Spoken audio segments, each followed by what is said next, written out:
তাই বলে 3 মাসের বাচ্চা দিয়ে দিবেন? দিয়ে দেব। তো 3 মাসের বাচ্চা উনি পালতে পারবে? থাক না দেন না পাপা, আমার দেড় বছর। এটা আমার কথা হইলো। আপনি অন্য 2 বছর পেলা দেন। না না না, 2 মাস বেতন নেই। আমার একটা ভবিষ্যৎ আছে, আমার সংসার যেহেতু আমার হাতে নেই, আমার একটা ভবিষ্যৎ আছে না। না, আপনার ভবিষ্যতের জন্য আপনাকে 3 মাসের বাচ্চা দিয়ে দিবেন? হ্যাঁ, আমি দিয়ে দেব। না, আমি বাচ্চা দিতাম না। বড় বছর বাড়া দিলেও নিবেন না? না, তা 3 মাসের বাচ্চা কিভাবে বাবা পালবে? আমি জানি না এটা। মানে বাচ্চা আপনার না? আচ্ছা, মারা তো সব কষ্ট সহ্য করতে পারে, তাই না? তার সন্তানের জন্য সবকিছু ত্যাগ করতে পারে। দুনিয়ার সকল মায়া সে মৃত্যু পর্যন্ত গ্রহণ করে নিতে পারে হাসি মুখে সন্তানের জন্য। কিন্তু এটা কেমন মা যে 3 মাসের বাচ্চা সে রাখতে চায় না?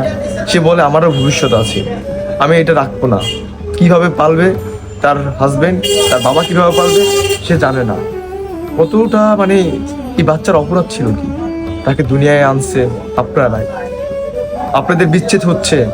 তাই এই যে আপনারা আপনাদের একজন আপনি হাজবেন্ড পাইবেন, আপনি ওয়াইফ পাইবেন, কিন্তু এই মেয়েটা, এই বাবুটা, এই বাচ্চাটা কি পাবে? বাচ্চাটা তো তার বাবা মা থেকেও কিন্তু নাই,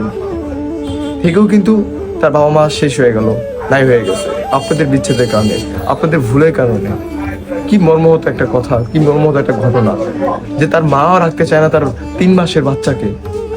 যে প্রশাসন বলতেছে যে আপনি 2 বছর পাইলা দেন, 2 বছর লালন পালন করে দেন, সেও রাজি না।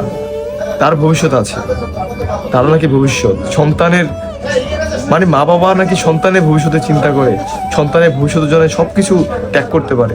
এটা কেমন মা যে তার বাচ্চাকেই অস্বীকার করলো? এত কষ্ট করে তার দুনিয়ার মুখ দেখাইলো বাচ্চার, এত সুন্দর ফুটফুটে একটা বাচ্চার সে দায়িত্ব নিতে চায় না।